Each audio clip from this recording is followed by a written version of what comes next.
right. Well, good evening, everybody. Thank you for joining us for tonight's lecture at the Aquarium of the Pacific. And thank you to everyone watching online as well. We appreciate you joining in the conversation there. My name is Chris Corpus. I am the AV production manager here at the Aquarium, and I am thrilled to have our speaker here tonight. Before we bring her up and before I formally introduce her, please do silence your cell phones and refrain from texting while you are here. And of course, I do also want to thank our lecture sponsors, the Gazette newspapers and the Courtyard Marriott. As a storyteller and someone who is attempting to communicate about science, again, I am so thrilled to have our speaker tonight, Dr. Jennifer Brandon, who will be discussing her career as a scientist, studying marine debris, and her work as a science communicator. Dr. Brandon has a Ph.D. in biological oceanography from the Scripps Institution of Oceanography, where she studied plastic pollution and how it enters the marine food web in the North Pacific Ocean.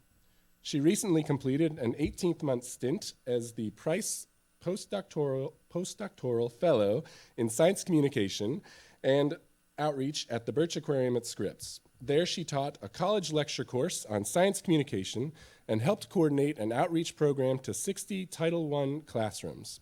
It is my pleasure to welcome Dr. Jennifer Brandon. Please join me.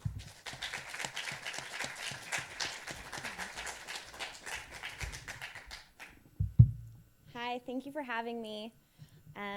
As Chris said, my name is Jenny Brandon, and I am so glad to be here. I give a decent number of talks, and this is maybe the nicest I've ever been treated, as you guys have kind of wined and dined me today.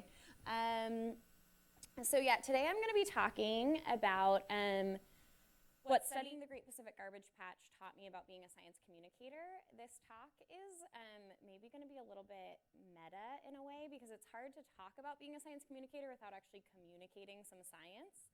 So I'm going to talk about science communication while also talking to you about the actual science that I do about the Great Pacific Garbage Patch itself. So the title of the talk is actually No, It's Not Actually an Island, which is probably the number one thing I have to tell people about the Great Pacific Garbage Patch, and I'll go into that in just a second. But first of all, who am I? Why am I here talking to you about this? This is a little bit of what Chris just said, but how I ever got into talking about plastic and science communication is I went to get my Ph.D. in 2012. I started at Scripps Institution of Oceanography studying plastic pollution. And I got there at a very interesting time. I followed a girl named Miriam Goldstein and a cruise called the Seaplex Cruise that was getting a lot of international press attention, and plastic was just kind of becoming in the national consciousness. People were just starting to talk about it. And then Miriam graduated. She and I only overlapped for 3 months, and then I was the only person at Scripps actively studying marine debris for about 6 years. And so at a time when most grad students do basically no science outreach, I was actively doing tons of science communication and outreach about marine debris and kind of just being thrown in the deep end of becoming a science communicator about the science I was doing. And so for the last 18 months, I have actually been doing a postdoc focused not on research, but completely on science communication and outreach. And I've actually been teaching college courses on science communication, building exhibits, and all things like that. So in my time, I've gotten to do outreach on all kinds of audiences. So to local schools, from preschoolers to college students, to Sierra clubs, to Girl Scouts, to UCSD retired professors, which might be the toughest audience I've ever talked to different aquariums and museums, lots of potential donors. The development office probably rings my phone the most. But I've also talked to some maybe more high-profile audiences, BBC, NPR, CBS, podcasts, live radio, the Smarter Planet team. But what I've really realized is that it doesn't really matter whether I'm on live NPR or whether I'm talking to kindergartners. You have to use kind of the same outreach strategies and kind of assume that people know the same amount about your science and go into it really knowing that you know the science and they're going to have basically the same questions. And I generally start at the same spot and then kind of read the room that I'm in. So this is my outreach strategy for tough science topics. Generally, I'm talking about marine debris, but sometimes I walk into a room and I'm talking about climate change. Sometimes I'm talking about endangered species. It can be all kinds of things. But it's a fairly simple outreach strategy. Step one is I always clear up the misinformation first. The misinformation generally is just from practice that I always kind of hear the same misinformation over and over. So I start there. Step two, you give them the correct kind of often depressing, in this day and age, often depressing information in the middle. And then step three, you have to end on a positive, action-oriented note. If you don't have step three and you end with step two, they're really not likely to change any of their actions. Okay, so we're gonna do this a little bit in practice. Step one, clear up misinformation first. I don't ever like to let just kind of start talking and let my audience sit there and sit in the audience confused or maybe with some wrong assumptions, and I just start talking because they're not going to fully absorb what I'm saying. So every single presentation I give, I start with the same slide, which is this. There's been a lot of public concern about plastic in the open ocean since about 2007 is when people started talking about it. You may have seen a lot of articles like this. You may have seen some that talk about it as a trash island. You may have seen things that say it's taking over the ocean. You may have seen things that say it's twice the size of Texas. You may have seen things that say it's twice the size of America. You've probably heard it called the Great Pacific Garbage Patch. You might not really know what that means. Trash islands is probably the most common thing it's called. You might have heard it called a gyre. You definitely probably don't know what that means. But this is really what people see when they Google it. And what they think of is the Great Trash Island. Well, I'm here to tell you this is not what the middle of our Pacific Ocean looks like for multiple reasons. One, this is a comic book, so that's good. It's not what it looks like. This comic book, The Great Pacific, is about an island of trash that's so thick that he can actually walk on it, and he colonizes it, and he names it New Texas. It's not that thick, luckily. This is a children's book where the garbage patch has become basically anthropomorphized, and you have to feed it plastic bags to keep it alive. So the moral got lost somewhere in this children's book. But these three pictures are real pictures. They're real photos. These are real places on our planet that are this dirty. These are also three of the first pictures I've pulled off Google Images. So you Google image Great Pacific Garbage Patch, and this is what comes up. And this is what people think is in the middle of the ocean. This is not actually the middle of the ocean. Note, that is a city skyline. So that's not the middle of the ocean. That is actually a construction truck. This is a city trash dump. So this is just kind of the angle that's making it look like it's the middle of the ocean. But these two pictures are actually water. These are actually really dirty harbors and really dirty rivers. And so it's still really troubling that anywhere on our planet looks that polluted. That's not a good thing. And you probably know that like most rivers eventually lead to the ocean, and harbors are in the ocean. So a lot of this trash could end up out in the Pacific and out in the garbage patch. But luckily, this is not what the middle of the Pacific Ocean looks like right now.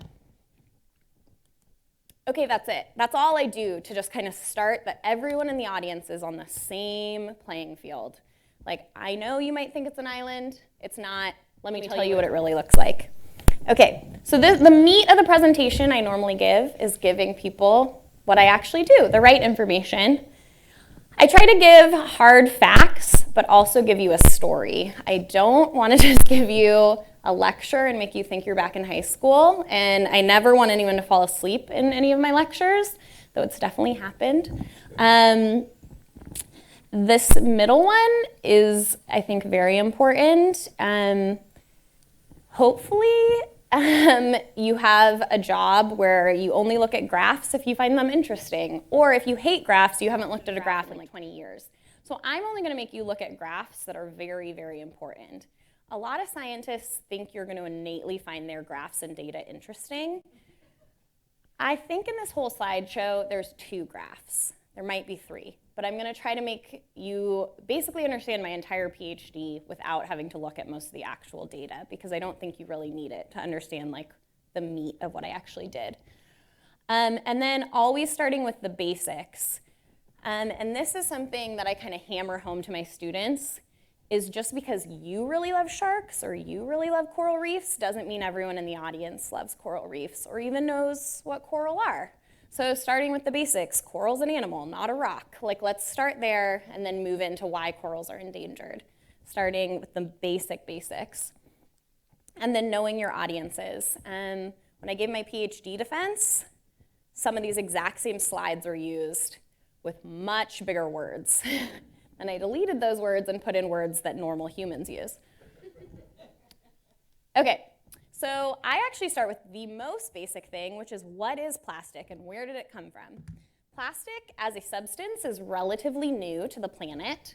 In the most basic form, it was invented during the Civil War as celluloid. That was from cotton and camphor, so it's technically a bioplastic. This is celluloid. Celluloid was actually invented to solve an environmental problem. It was made to imitate ivory, because way back in the 1860s, we already knew we were killing too many elephants and we were gonna run out of ivory. In 1907, the first fully synthetic plastic, Bakelite, was made. And by synthetic, I mean not made from a plant or animal. So it was made from coal, actually. And this is Bakelite. They used to make billiard balls out of it. And like the first phones were made out of it. It's actually a collectible item now. In 1920, PVC was made also as an environmental solution because rubber trees were already going endangered. And then in 1933, polyethylene, the most common plastic, was invented. But in the 20s and 30s, these plastics were not common. They were basically invented because chemists could invent them, but they weren't really used for anything. Then World War II happens in the 1940s, and suddenly there's a plastics boom in popularity because we needed everything else for the war effort. So all the glass and metal and everything is sent to the war. Plastic becomes more popular back home. Then the war is over, all these plastic factories are up and running. What are we gonna do with all this plastic? There is a very concerted and targeted advertising effort to American housewives specifically by the plastics industry of what to do with this plastic. This is 1955, Life magazine, throwaway living, disposable items cut down household chores. Look how happy they look.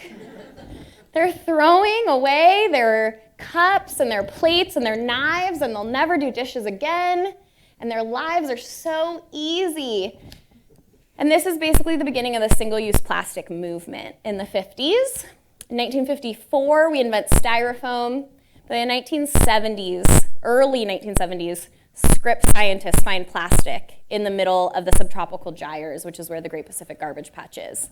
So very quickly, this becomes an ocean pollution problem.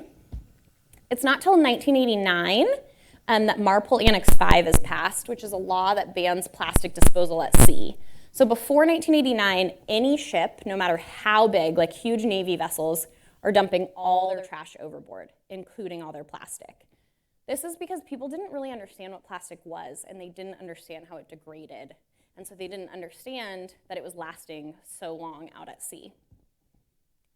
Okay, so plastic today, this is World War II. This is today, very exponential curve in production. So today we have 280 million tons of plastic are produced annually worldwide. Of that 280 million tons, an estimated about 8 million tons are entering the ocean annually. So a good chunk of this plastic is ending up in the ocean, and we have a standing stock of about 5 trillion pieces of plastic in the ocean. So there's a lot of plastic in the ocean right now, and it's continuing to increase. How is it getting there? This is the same picture I showed you before of a dirty river. That's how a lot of it's getting there. That's actually how the majority of it's getting there. Dirty coastlines, dirty rivers, dirty harbors. This is our local river in San Diego, the Tijuana River. It's dry from the months of September and October, and we try to actively clean it, though it's kind of a failed effort, because all of this comes out in every rainy season. And then these two graphs show you basically the more people that live in a city, the more trash that they're dumping out of their river. It makes a lot of sense, really, but cities of high population, like Europe and the East Coast, are dumping more trash into the ocean right there. The really dangerous part about this study is that in the next 50 years, all population growth is basically supposed to be right on the coast. So we're supposed to be adding even more plastic to the ocean based on coastal population increase. Okay, so here we are in San Diego. I dropped my bike helmet in the river. Where does it go? Well, where it goes is it goes out in this huge current that we call the California current. The California current goes in this circle of currents that we call the North Pacific Subtropical Gyre. Now, some people think that a gyre is a term for plastic pollution. It's not. We didn't invent this term in the plastics community. This is actually a physical oceanography term. These currents have been doing this and mixing the water to the middle of the ocean basically since the Earth formed.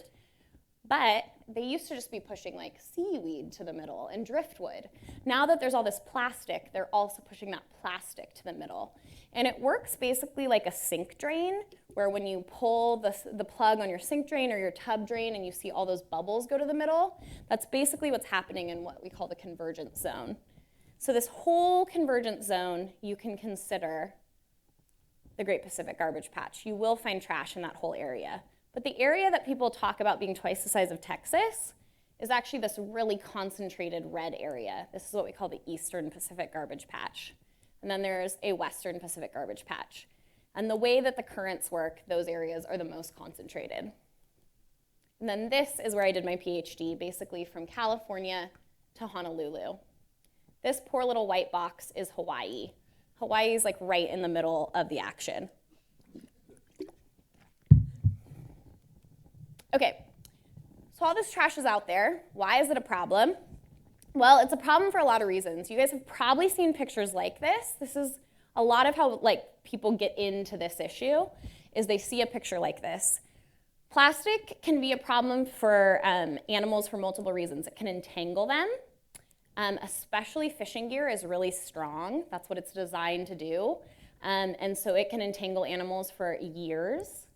This is what we call ghost fishing, where it's still fishing the animal, it's still doing its job. If it's a fishing net or a lobster pot or whatever, it's still fishing the animal, but there's no fisherman to benefit from it, and that's why we call it ghost fishing.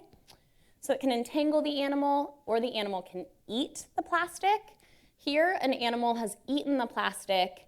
It has literally eaten so much of it that it has no room left for its real food, and we call that physical starvation. So slowly over time, it eats less and less of its real food every day, but it thinks it's full because its stomach's full of trash, and then it slowly starves to death. This deep sea fish probably died almost instantly, though, because it had a plastic bag that was 3 times as long as it in its stomach. And then this net is actually zoomed in right here, and you can see rafting species. So these are sea anemones. Sea anemones are not supposed to live on the surface of the ocean. And so this shows you actually get things that get in the wrong part of the water column. You get rafting species that are native to Hawaii ending up in Japan. You can get things that are native to Japan ending up over here in California after the tsunami. You can get pathogens and viruses, all kinds of things, just taking a ride on the plastic. Okay, but again, most of the plastic is actually not as big as that plastic I just showed you in that picture. And this is, again, not what you see out there when you go to the garbage patch. Those are teeny tiny islands. He's not in the middle of the ocean. So the first time I went out to the garbage patch, I was like in the middle of the ocean. I was 3 to 4 days from land in any direction. It was just blue, blue, blue. And I really wasn't sure we'd gotten there, because when you first get there, it's just blue. And you're like, oh, are we here? But then you realize you are 3 to 4 days from land. There should be no trash. And then you start to see trash, and you're like, huh, that's weird. But then, as you stop the boat to harpoon this tire, You let the water settle, and as the wake settles, you start to see all these little pieces of trash start to come out of the water. And we started to see all these little pieces, and we're like, maybe that's why it looks so blue, because the trash is really small. And what we actually realized is what looks like blue water was actually just full of trash that had maybe already broken down. And so in this picture that looks relatively blue, there's actually at least 23 pieces of plastic in it. There's actually much more than that, but those are just the ones that are big enough for the camera to see them. And so we started counting these in our lab and trying to figure out how many pieces of microplastic were there. And Miriam Goldstein counted 32,000 pieces of plastic and found that over 90% of them were smaller than an M&M. So this plastic is the same size, this tiny plastic she counted is the same size as plankton. It's small enough for baby fish to eat. But microplastic, as the government defines it, is right here, this 5 millimeter. But when I came along, I noticed, it doesn't look like there's any plastic right here. Like, does the plastic just stop? Like, where's the tiny plastic? What I realized is actually pretty much every plastic scientist, over 11,000 of us, 11,000 toes, there aren't 11,000 of us doing this, over 11,000 toes had used the exact same net to measure this.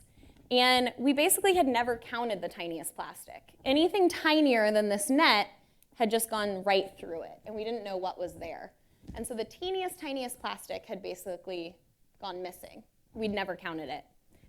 Okay, so before I go on and tell you what was there, I want to tell you what I mean by microplastic, because some people don't know where this plastic's coming from, which is perfectly understandable. You don't spend all day looking at tiny microplastic.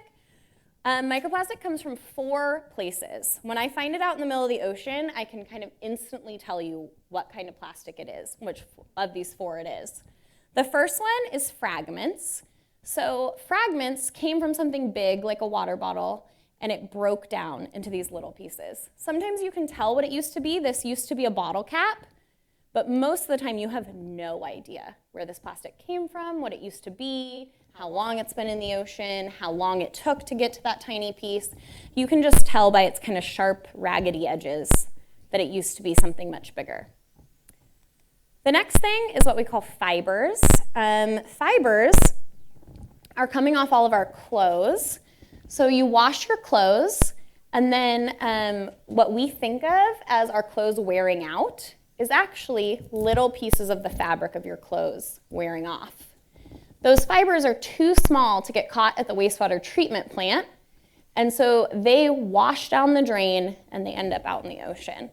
This also happens with fishing nets and ropes out at sea. They rub against each other, and those fibers come off. And we find tons of these fibers out in the ocean. The last one you might have heard of, this is a little more commonly reported on, and these are called microbeads.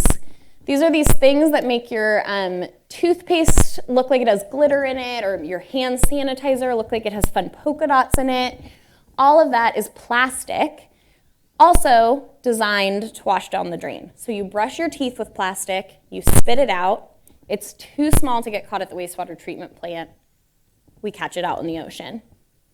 This, you can tell, are microbeads, not fragments, because they're almost always perfectly round, and they're very small. And then the last one is super weird, and I would doubt you've ever heard of them, but you actually have probably seen them at the beach because they're almost everywhere. These are called nurdles, and this is what your plastic is made out of. So it goes from the oil refinery to being turned basically right into nurdles, and this is pure plastic. And then these nurdles are melted into a plastic water bottle. They're used by someone. Then they're taken to the recycling center.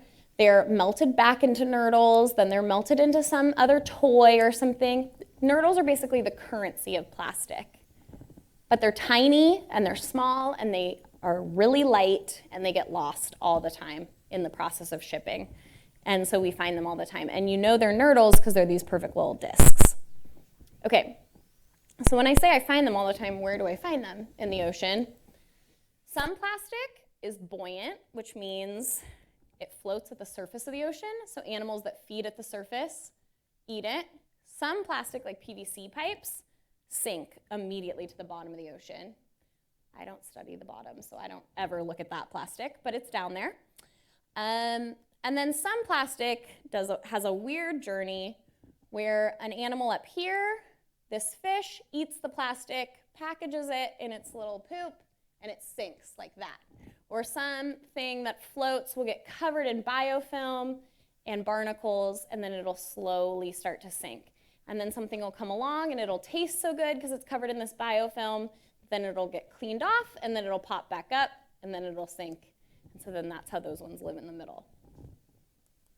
Okay, before I go on, some of you probably thought you were coming to a science communication talk, not a plastics talk. So basically, these slides that I have added here, I started to add into this talk because I realized people didn't really, I would just talk about microplastics and realize that people didn't realize that microfibers were plastic, or that the microbeads they were hearing about were plastic, or where plastic was in the ocean, that some of it is denser than plastic and some of it, or denser than water and some of it isn't.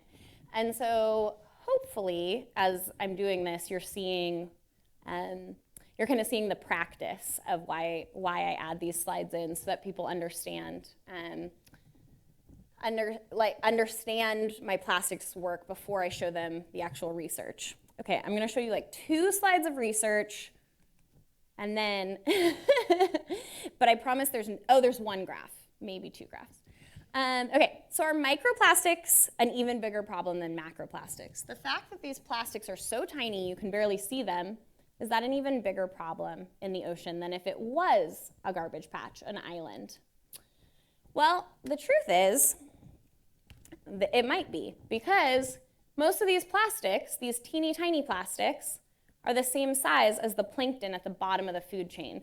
So plankton are the animals that live at the very base of our food chain. And what plankton eat, plastic, here are them eating plastic in, here are them eating plastic in the laboratory, these fluorescent plastic. These guys are then eaten by tiny fish that are eaten by bigger fish that are eaten by bigger fish. So what these guys eat is very essential to the entire ecosystem. So I did my Ph.D. on trying to figure out what are these guys eating? What is this tiniest stuff? So if really we were undersampling this little tiny microplastic that was going through there, we needed to figure out a method to sample these, what we were calling nanoplastics, smaller than the net mesh. I spent a lot of time figuring out ways to analyze that tiniest plastic. And what I found was that plastics smaller than that 333 micron mesh net were actually 1 million times more abundant than the greater than 333 micron plastic. So that entire graph I showed you, all that plastic, where over 90% of it was smaller than a M&M, doesn't even really compare to how much of it is smaller than the micron mesh, because we had basically just missed 1 million times the plastic. But the larger plastics are still taking up more surface area when I multiplied every single piece by its surface area. Now, what does any of this mean, or why do you care? This is where there's kind of a pause to the science communication talk. I used to try to explain this with the actual graphs from the talk. Nobody cared about them. They were like box and whisker plots, which don't even make sense to people in stats class making them. Then I found this graph, or this photo. So this basically explains this whole chapter of my thesis in one photo. This right here is about 40 microfibers tangled together. Each one of them is very tiny. Its diameter is about 5 micrometers. So each one of these could easily get through my net mesh and wouldn't have been counted before. That's about 40 pieces. This is one large piece, right? This is actually not a piece of plastic. This is actually a grain of rice. But imagine this is a piece of plastic. So if you are an animal that eats tiny, tiny plastic, these 40 pieces that you're going to mistake for food, these 40 pieces are going to affect you a lot more than this one big piece. But if you're a bacteria or an algae that lives on surfaces, this one large piece is going to affect you a lot more than these 40 tiny pieces, because you have a lot more surface area to colonize here. You have a lot more surface area to lay eggs on here if you're a tiny fish, things like that. If you're an animal that just filter feeds big particles, you're going to see this as one big particle, and you're going to see all 40 of these as one kind of big particle. You're going to eat that kind of like a hairball. So they're both going to affect you basically on a 1-to-1 ratio. So in reality, which one's worse? The fact that there's a ton of tiny pieces or a couple bigger pieces? The answer is it depends what level of the food chain you're asking me about. Does that make sense? Okay. And I didn't even have to show you any graphs. Okay. So none of this really matters if the animals are smart enough to avoid the plastic and they aren't eating it. So then I decided to figure out, are the animals eating it? So I looked at some plankton at the bottom of the food web. I picked this plankton called a salp for a couple reasons, but mainly just because they're my favorite plankton. But salps are filter feeding plankton, which means they only eat things based on the size of it. And the size that they eat is the exact size of plastic that I was finding. So they were kind of like patient zero for the plastic problem. They were going to interact with it a lot. They also can't swim without eating. So they are constantly filtering the ocean for tons of water, and they're going to come in contact with a lot of plastic. And there's years where we have none of them here in the California current, but the years we have a lot of them, they basically outcompete every other plankton and eat anything more than them. So they would basically be like out-competing the other animals for plastic, which isn't obviously a competition you want to win. But then the other really weird thing about them is they have been proven to be really important in the carbon cycle because they have the fastest sinking poop in the ocean, which is, yes, something scientists spend time figuring out. And so they eat here at the surface, and then their poop sinks directly to the deep sea. And then when they die, actually their whole body sinks to the deep sea. And so if they were eating a lot of plastic, they could also eat plastic at the surface and take that plastic to the deep sea. So I took salps from different years, from all the way from San Diego to Hawaii, different species, different life phases, all these things. It didn't matter. Every single salp I dissected, regardless of species, location, everything, had plastic in its stomach at the time that I dissected it. So 100% of salps are eating plastic, which means that they could be a key transport mechanism of plastic from the surface to the deep sea. Again, if I pause my plastic talk and go to my science communication talk, there used to be a graph here trying to explain all of this to you. And then I realized what people really need to know is why. Why does any of this matter to you? Why this matters is at least 202 species eat salps. Salps multiply like crazy and filter water like crazy. So they're eating a ton of plastic that's being eaten by animals up the food chain, and their fecal pellets and their carcasses are taking that plastic to the deep sea. So that's not great, right? We're getting to the end of step 2. You're starting to feel a little depressed. I can feel it in the room. Imagine doing this every day, guys. Okay, so is the plastics problem getting worse? This is my last chapter. So I already showed you this graph. Plastic production is exponentially increasing. Can we see this in the ocean? That's what we wanted to know. So Miriam Goldstein looked at it in the surface of the ocean, and she looked from the 70s. There wasn't a ton of plastic. Plastic was relatively new. Then she looked at the 2000s. Plastic was increasing. She found a 100-fold increase, but this is at the surface of the ocean. I wanted to look at what the bottom of the ocean looked like in our sediment record to see if we were actually leaving plastic behind in basically in our fossil record. So what I looked at was what we call a sediment core, and I wanted to see how plastic had deposited over time. And in this core, this is 2010, this is 1945, this is 1850. Why I looked at the whole core is because I did not expect there to be any plastic before World War II, but the people that took the core for me, plastic, plastic, plastic, plastic, plastic, plastic, plastic. I had to correct for a lot of researcher contamination. Especially if you've ever been in a science lab, they're like all plastic everywhere. So once I corrected for that for that researcher contamination, I found an exponential increase in the plastic we were depositing in the seafloor from 1945 to 2010. Now, if you're looking at this exponential curve and it looks a little bit like that exponential curve I put up 2 slides ago of worldwide plastic production, you are correct. They almost perfectly match. So what this means, the Y here, is we are leaving plastic behind in our fossil record at almost the exact rate of us producing it. And so what this basically means, what geologists say this means, is when you studied like the Bronze Age and the Copper Age and all those things in school, we're basically making a new industrial age. And it could someday be called the Plastics Age. Okay. Whew, so I'm done. That's the end of my talk. You are feeling great about the ocean. You're feeling super motivated. You want to go change everything.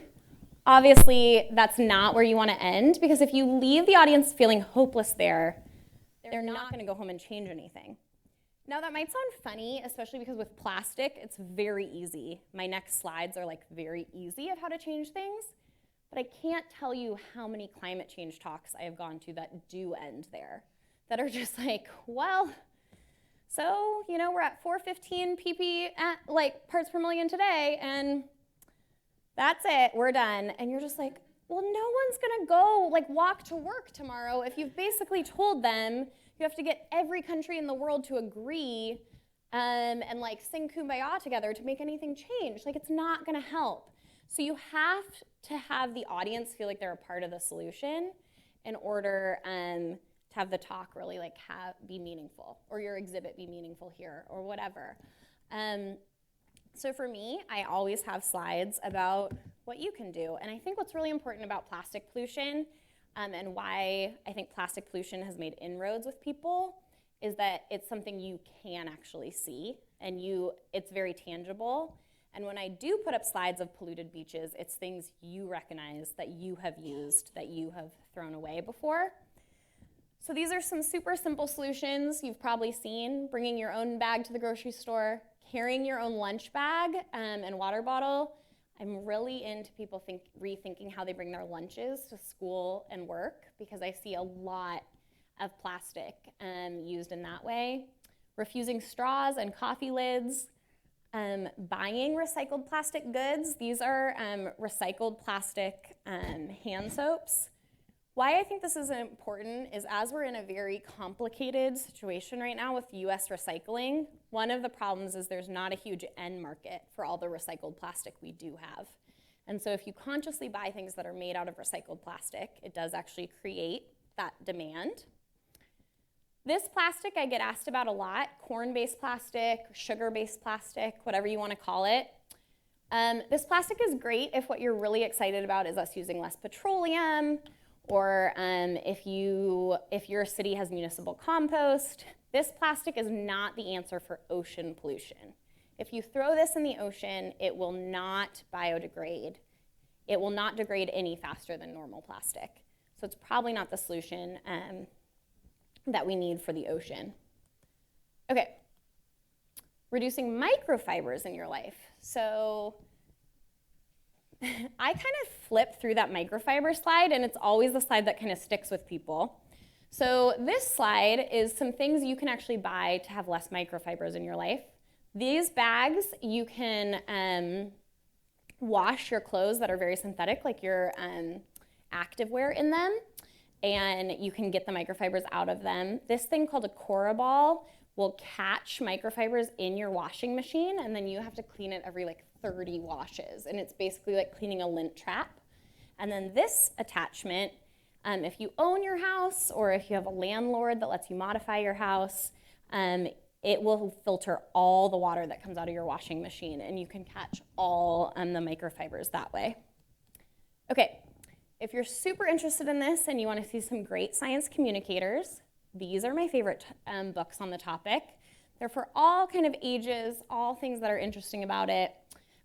Moby Duck is the story of 28,000 rubber duckies that went overboard on a shipping vessel, and they all ended up in the same tiny town in Alaska. And then about 3 years later, more of them ended up in that same tiny town in Alaska. And then 3 years later, more of them ended up in that same tiny town because of the way the gyre worked. And so this book crazy spill of rubber duckies actually helped us really understand how marine debris travels around the ocean and how ocean currents work, though it was a very surreal thing for this town. And that book is written really well and really breaks down the currents and U.S. shipping and all kinds of things.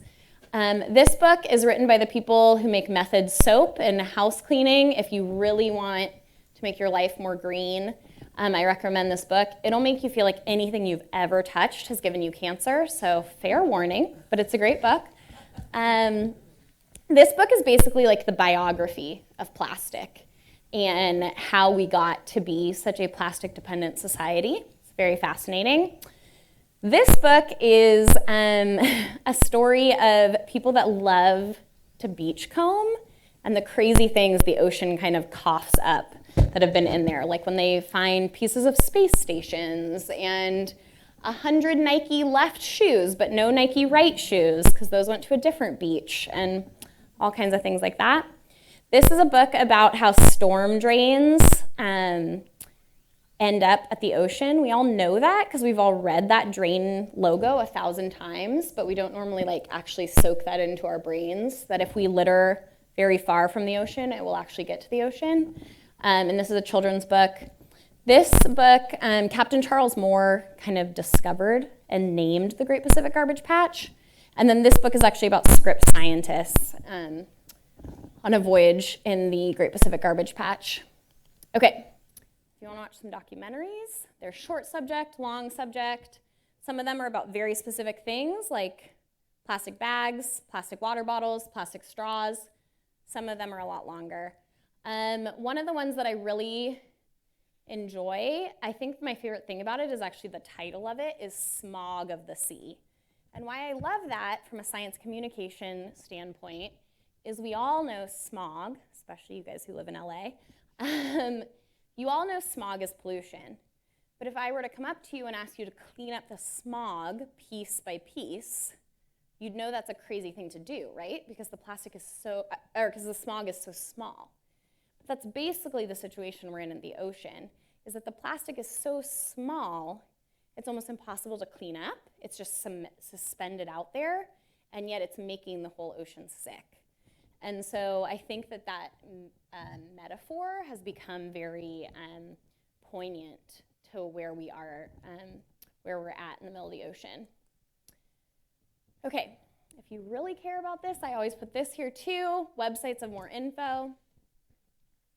These are some of the best organizations working on this, and then ways to get involved if you are pumped on plastic and really want to work on it. The International Coastal Cleanup Day is every September, literally international. Not only do they clean beaches, lakes, rivers, but they also categorize every single piece of trash that's cleaned up. And we use that data and we analyze all that data. It's very helpful. Surfrider, they do local chapter cleanups, but they also do campaigns. So if you want to get something banned or a tax passed in your city, that's great. And then Californians Against Waste do statewide campaigns and also pass a lot of statewide propositions. They were behind the statewide bag ban a couple years ago. Okay, so again, this is my outreach strategy. By the end of step 3, hopefully you're feeling a little bit less depressed and a little bit more like, maybe there's something in there, like I'm a little bit fired up. That's kind of where I like to end things. There's something in there that I could actually do. Okay, these are other lessons I've learned from doing outreach over the years, is I try to build a narrative through the slides. I'm not perfect at it, but this is what I try to do. And so my narrative for a long time has basically been, hey, the plastic isn't an island. It's actually made out of these tiny particles, but those tiny particles actually might be worse for the ocean. And they're worse because they're harder to see, harder to clean up, getting into the bottom of the food web. And then I've really learned to explain it in the simplest way you can without losing the vision. So for a long time, people called it an island of trash. I, for a long time, was like, it's not an island, it's a soup of trash. Well, there's nothing wrong with soup, right? Like, soup's not pollution. Actually, the stuff in soup is what gives it flavor. Like the carrots and croutons and all that stuff you don't want to take out of the soup. Someone then came along and called it a smog of plastic. And I was like, oh, that's so much better than soup. Because actually, you instantly know what they mean by smog, that it is pollution on a very tiny scale. So just constantly making these metaphors better. And I so often see scientists use metaphors that are like close, but not quite what they mean. I think we've kind of gotten to that point with the greenhouse gas effect. It is exactly what it is, what is happening, but not a lot of people have been in a greenhouse anymore. Like, people don't really garden that much.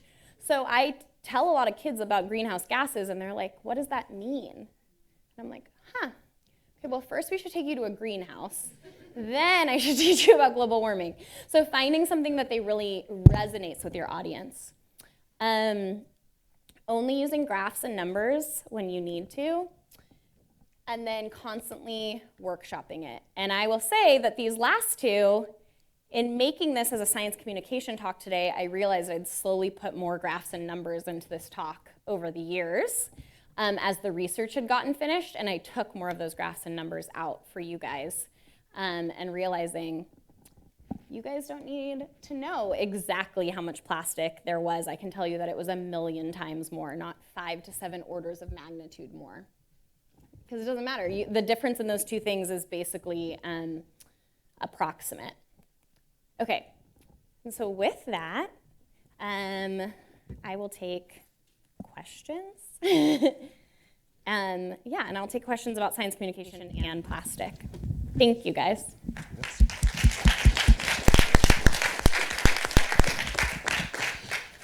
So let's bring up the house lights just a bit so Jenny can see folks in the audience. Does anyone have a question they would like to start with? Start with Francis. I enjoyed the presentation that you had this evening. I learned quite a bit. In terms of the tiny particles of plastic, I was thinking about the water that we drink and them fixing the water for us to come into our homes, and the concern, since there's such minute particles, are we drinking minute particles of plastic in the water? Or I know, because it's a very concerning matter, the water that we drink. Yeah. So I will say that you are definitely drinking tiny particles of plastic in bottled water. So if you drink bottled water, we have found it. In tap water, it really depends exactly where your tap water comes from and how it's processed, because different filters will catch it or not catch it, but it's not unlikely that you are drinking tiny bits of it. I will say, though, that why we're not like sounding the alarm about it in human health is the dose, what we call a dose response of a human is so much bigger than a piece of microplastic. When I find microplastic in a plankton, it's the proportion of how small that plastic, or how big that plastic is compared to the plankton, is so different than you eating a few pieces of plastic. Thank you. And is there a problem with fresh water and salt water, plastic, more of a problem in those different types of water? It also depends where you live. So some fresh water is like much less, much cleaner. But then there's places like the Great Lakes where their concentrations of microplastic are basically as high as the middle of the Great Pacific Garbage Patch. So it really depends where you are. And that's because certain places are getting tons of wastewater into their freshwater supply, so they're getting tons of these microfibers into them. Yeah.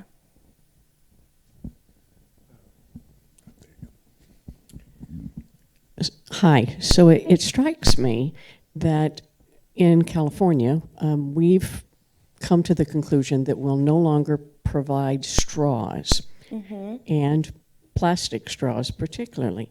If we could somehow communicate what that one step is doing in this kind of an approach, a lot of folks wouldn't be nearly as upset about not getting straws. I agree. The funny thing about straws is straws were not like really on our radar, on my radar of like, I have found pieces of plastic that may have been straws out in the ocean, and straws are often on the list for the International Coastal Cleanup Day. They always do the top 10 pieces of plastic they find on the beaches every year, and straws are always in the top 10. But I wouldn't say straws were one of the number one things 7 years ago. I was like, we need to ban straws. Styrofoam is like the number one thing. I'm always like, I find so much styrofoam. It lasts for so long. But then straws just kind of took on this life of their own, and people really started to want to ban them. And so I'm not going to stop anyone from banning single-use plastic and it kind of being that gateway of them learning about the issue. But I do agree that I think if people don't know the why of why they have to use these paper straws now or just drink out of the cup, then I think they get frustrated without knowing why. So I agree. It wasn't the most thoughtful rollout of the straw ban. Yeah. You mentioned the capturing the microplastics out of the washing machine. Yeah. And you clean it after 30 loads or something. Mm-hmm. How do you clean it, and what happens to the microplastics after you take them out? So unfortunately, for all of those methods, you actually just have to wash, or you just have to clean it with your fingers, and then you actually, unfortunately, just have to throw that plastic away right now. You can't recycle it, and definitely don't rinse it out, because then you've all your work is in vain. But so right now, we feel like it going into the landfill is better than it going into the wastewater, down the drain and into your fresh water, or you're probably directly into the ocean, since you guys are so near the ocean, but you are throwing it away, which is unfortunate. Hopefully someday you won't be, but right now you are. Isn't there an attempt to clean up the Great Garbage Patch at the moment, funded by Silicon Valley? I realize it's going after the big lumps of plastic. In your world, what's the opinion of that project? Yeah, so it's actually called The Ocean Cleanup, a very vague title. The big problem with it, I guess, in our view, is that it is going after the big pieces. And since the vast, vast majority of the plastic is the tiny pieces, it's going to miss the vast majority of what's out there. It also, as a design, could catch some animals and in itself entangle some animals in the process. And so it could almost become marine debris in itself. So I think this field, being so new, is ripe for innovation and engineering, and there are a lot of engineers inventing things like the Cora ball and cleanups and cleanup things that could be right at dirty harbors, basically smaller versions of the ocean cleanup that could clean up places like the harbor where the plastic is still much larger and could be more effective. But I don't think trying to skim out what's out in the middle of the ocean right now is very practical, because that plastic is very tiny, the ocean is huge, and there's nowhere very practical to take it once you have it in the middle of the ocean. Yeah. If I was in charge of the whole ocean, I would focus on the coastal debris first.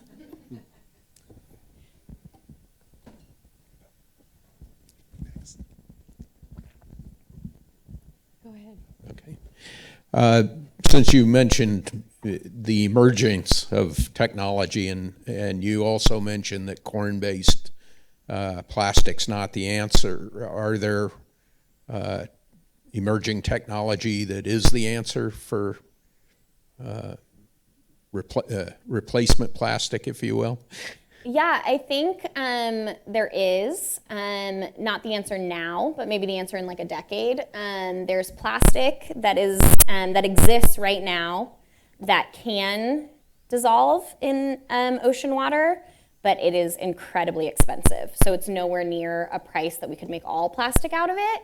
But I think we could start making certain pieces out of it. We're starting already to make certain pieces of like fishing nets out of it. They sell monofilament fishing line made out of it. So if that fishing line is out there for a really long time, it'll slowly degrade.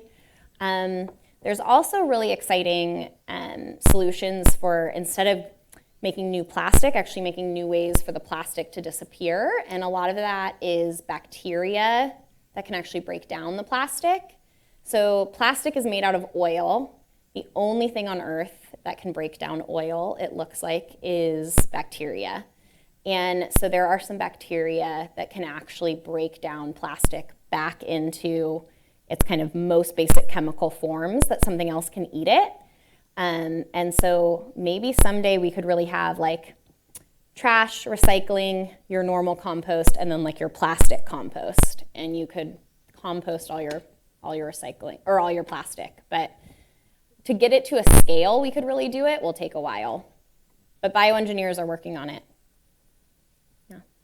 I am not a patient person, and this has been driving me crazy for decades. One plastics documentary I saw I could only watch about 5 minutes of, and it posed the question early on, why did we take something that is basically lasts forever and use it as a disposable product?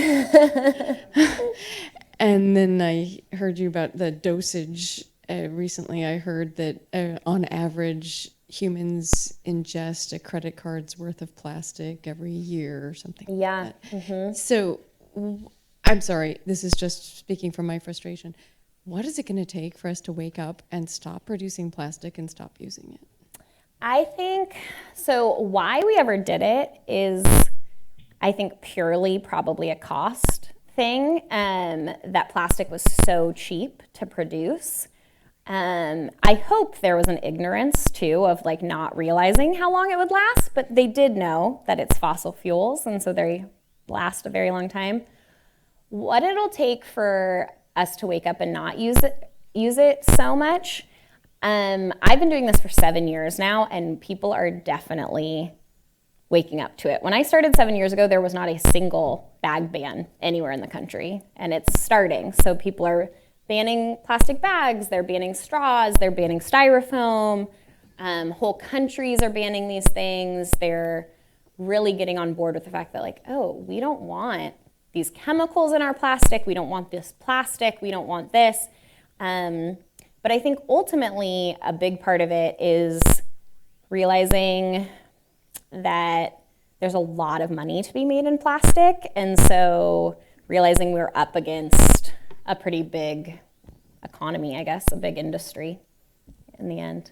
Just a PS on that, I visited Rwanda in 2006, and they'd already had a plastics ban in effect for some time. So you land at the airport, and you change in your plastic bags for paper bags.